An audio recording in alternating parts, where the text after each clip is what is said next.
Cricket में कुछ players ऐसे हैं जिन्हें मनचाही एंडिंग नहीं मिली। जहां इस प्लेयर ने क्रिटिसिज्म के चलते सडनली रिटायरमेंट अनाउंस कर दिया, वहीं इस प्लेयर को तो देश से बाहर ही निकाल दिया गया। तो आज बात करेंगे ऐसे 7 क्रिकेटर्स की जिनके करियर की एंडिंग काफी अनएक्सपेक्टेड थी। सबसे पहले बात करेंगे ऐसे प्लेयर की जिन्होंने एक्सटर्नल क्रिटिसिज्म के चलते सबको शॉक करते हुए क्रिकेट को अलविदा कह दिया। मैं बात कर रहा हूँ वीवीएस लक्ष्मण की। अपने 16 साल के करियर में लक्ष्मण ने लगभग 220 मैचेस में 11,000 से ज्यादा रन बनाए हैं। अपनी 23 सेंचुरीज के अलावा लक्ष्मण को 21 की मैच विनिंग इनिंग के लिए याद किया जाता है, जो उन्होंने 2001 में ऑस्ट्रेलिया के अगेंस्ट खेली थी। वो भारत के फैब 4 बैटिंग लाइनअप का भी हिस्सा थे, जिसमें सचिन, राहुल और सौरव गांगुली के साथ उन्होंने इंडिया की बैटिंग को एक दशक तक भली भांति संभाला था। लेकिन 2011 के ऑस्ट्रेलियन टूर के दौरान लक्ष्मण अपने एक्सपेक्टेशंस के अकॉर्डिंग परफॉर्म नहीं कर पाए। इस सीरीज के बाद मीडिया और कुछ पुराने क्रिकेटर्स ने यह कहना शुरू कर दिया कि उम्र दराज प्लेयर्स को अपने रिटायरमेंट के बारे में सोचना चाहिए। कहा जाता है कि लक्ष्मण ने इन कमेंट्स को अपने दिल पर ले लिया। हालांकि उनका नाम आने वाली न्यूजीलैंड सीरीज के लिए सिलेक्ट हो चुका था, लेकिन वो क्रिकेट को अपनी टर्म्स पर छोड़ना चाहते थे। इसलिए सबको चौंकाते हुए 2012 में उन्होंने क्रिकेट को अलविदा कह दिया। रिटायरमेंट के बाद लक्ष्मण क्रिकेट कमेंट्री, मेंटोरिंग और अंडर 19 इंडियन टीम की कोचिंग में इन्वॉल्व रहते हैं। जहां लक्ष्मण ने क्रिकेट अपने टर्म्स पर छोड़ा, वहीं हमारे अगले प्लेयर को इंजरी के कारण क्रिकेट को अलविदा कहना पड़ा। मैं बात कर रहा हूं नेथन ब्रैकन की, जो ओडीआईज में 100 विकेट लेने वाले थर्ड सबसे फास्ट ऑस्ट्रेलियन बॉलर बने। उन्होंने ये कारनामा 60 मैचेस में करके दिखाया था, same as Shane Warne and Dennis Lillee. Nathan का मेजर कंट्रीब्यूशन 2007 के ओडीआई वर्ल्ड कप में आया था, जहां 10 मैचेस में 3.5 की इकोनॉमी से 16 विकेट सटकाकर ऑस्ट्रेलिया के लिए वो एक एमवीपी साबित हुए। अपने पूरे करियर में 4 की इकोनॉमी के साथ 205 विकेट लेने वाले नेथन मिड 2000s में ऑस्ट्रेलिया के लिए एक घातक बॉलर साबित हुए। लेकिन 17 सितंबर 2009 को नेथन ने अपना आखिरी ओडीआई खेला, क्योंकि पाकिस्तान के अगेंस्ट खेलते हुए उन्हें नी इंजरी हो गई थी, जिसके कारण वो 2009 चैंपियंस ट्रॉफी से ड्रॉप किए गए। मल्टीपल सर्जरीज के बाद भी नेथन अपनी पुरानी फॉर्म रिकवर नहीं कर पाए। इसी नी इंजरी के चलते 2011 में अपने रिटायरमेंट के साथ साथ वो ऑस्ट्रेलियन क्रिकेट बोर्ड पर अपना केस भी अनाउंस करते हैं। उनका कहना था कि बोर्ड इंजर्ड प्लेयर के लिए प्रॉपर सपोर्ट और इंश्योरेंस कवर देने में असमर्थ था। ये लॉसूट हालांकि सेटल करा दिया गया, लेकिन क्रिकेट के बाद कोई करियर प्लान न होने के कारण उन्हें काफी फाइनेंशियल दिक्कतों से भी गुजरना पड़ा। सिमिलर टू नेथन, हमारे अगले प्लेयर का क्रिकेटिंग करियर भी ग्राउंड पर ही खत्म हुआ। मैं बात कर रहा हूँ विकेट कीपर बैट्समैन मार्क बाउशर की। उन्होंने 147 टेस्ट, 295 ओडीआईज और 25 टी20आई में साउथ अफ्रीका को रिप्रेजेंट किया है, जिसमें उन्होंने कुल मिलाकर 10,500 से ज्यादा रन बनाए हैं। उनकी विकेट कीपिंग स्किल भी काफी लाजवाब थी, क्योंकि इंटरनेशनल में अभी भी सबसे ज्यादा डिसमिसल करने वाले वो पहले विकेट कीपर हैं। बाउशर का रिटायरमेंट इंग्लैंड के टूर के दौरान 2012 में आया, जहां इमरान ताहिर की गुगली से बेल्स उनकी लेफ्ट आई पे आ लगी। थैंकफुली सर्जरी के बाद ही रिकवर्ड, लेकिन इंजरी इतनी सीवियर थी कि उन्हें 10 जुलाई 2012 को इंटरनेशनल क्रिकेट से रिटायरमेंट अनाउंस करना पड़ा।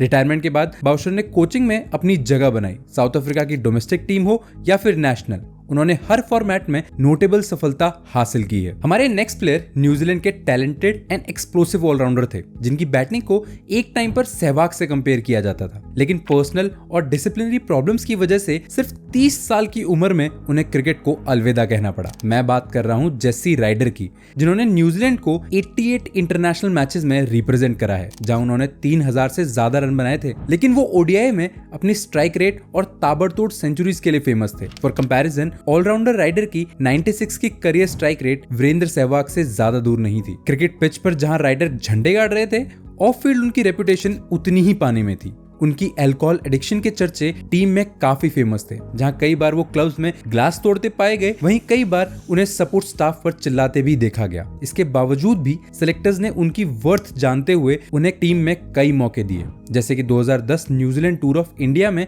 15 महीने टेस्ट क्रिकेट से दूर रहने के बाद भी उन्होंने कमबैक करते हुए शतक जड़ दिया। लेकिन 2011 में उन्होंने अपना आखिरी टेस्ट मैच खेला, जिसका कारण उनकी फॉर्म नहीं बल्कि उनका बुरा व्यवहार था। 2013 में डिसिप्लिन और इंजरीज की वजह से अपकमिंग श्रीलंका सीरीज में सेलेक्ट नहीं किया जाता। उसके बाद एक क्लब के बाहर हुई मतभेड़ में उन्हें गहरी चोट आती है, जिसकी वजह से राइडर कोमा में चले गए। थैंकफुली ही रिकवर्ड, लेकिन क्रिकेट में उनकी वापसी नहीं हो सकी। अब राइडर पब्लिक की नजर से दूर ही रहते हैं, लेकिन कभी कभी उन्हें डोमेस्टिक सर्किट में खेलते हुए भी देखा गया है। सिमिलर टू जेसी, हमारे अगले प्लेयर भी हमेशा सुर्खियों में रहते थे। केविन पीटरसन इंग्लैंड के one of the most successful cricketers रहे हैं, जहां 8100 से ज्यादा रन उन्होंने टेस्ट में बनाए हैं, वहीं 4400 से ज्यादा इन ओडीआईज। ऑल्सो 141 की स्ट्राइक रेट से 1180 रन बनाने वाले केपी की परफॉर्मेंस T20Is में भी काफी दमदार थी। उनके इसी कंट्रीब्यूशन की वजह से इंग्लैंड 2010 का T20 वर्ल्ड कप भी जीती थी। इसी सीरीज में उन्हें प्लेयर ऑफ द टूर्नामेंट के खिताब से भी नवाजा गया था। जहां ऑन फील्ड केपी का बोलबाला था,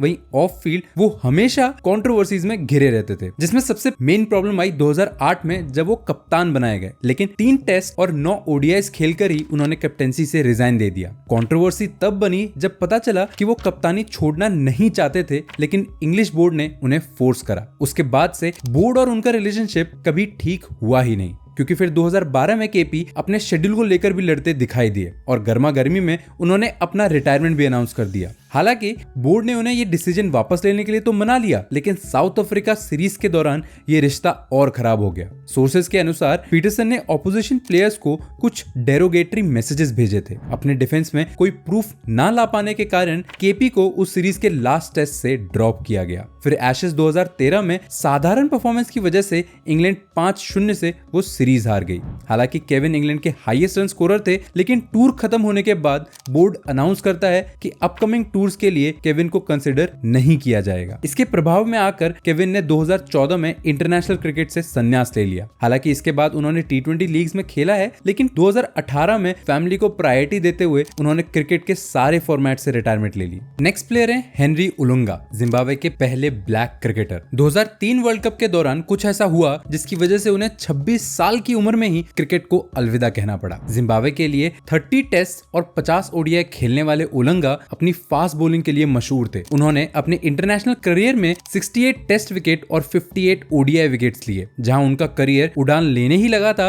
वहीं 2003 वर्ल्ड कप के दौरान उन्होंने अपने टीममेट एंडी फ्लावर के साथ मिलकर एक ब्लैक आर्म बैंड पहनकर प्रोटेस्ट किया। ये प्रोटेस्ट जिम्बाब्वे के उस वक्त प्रेसिडेंट रॉबर्ट मुगाबे के तानाशाह के अगेंस्ट था, जो जिम्बाब्वे में ह्यूमन राइट वायलेशन कर रहे थे। हेनरी और फ्लावर ने अपने इस एक्शन के जरिए जिम्बाब्वे में चल रही पॉलिटिकल सिचुएशन पर इंटरनेशनल अटेंशन ड्रॉ करना चाहा। इस प्रोटेस्ट के बाद उलंगा को काफी थ्रेट्स और हरासमेंट का सामना करना पड़ा। उन्होंने वर्ल्ड कप के बाद जिम्बाब्वे से निकलने का फैसला किया और अपने करियर को त्याग कर इंग्लैंड में शरण ली, जहां वो आजकल म्यूजिक प्रोड्यूस कर रहे हैं। लास्टली ये प्लेयर प्रॉब्ली इंडिया का पहला अग्रेसिव बैट्समैन था, जिसके कारण इन्हें सिक्सर सिद्धू के नाम से भी जाना जाता था। लेकिन एक मिसअंडरस्टैंडिंग की वजह से उनका करियर समय से पहले ही खत्म हो गया। 1983 में डेब्यू करने वाले नवजोत सिंह सिद्धू की शुरुआत इतनी अच्छी नहीं थी, लेकिन 1987 वर्ल्ड कप में लगातार 4 हाफ सेंचुरीज मारकर सिद्धू ने टीम में अपने लिए एक परमानेंट जगह बनाई। अपने ओडीआई करियर में सिद्धू ने 4400 से ज्यादा रन बनाए हैं विद एन एवरेज ऑफ 37।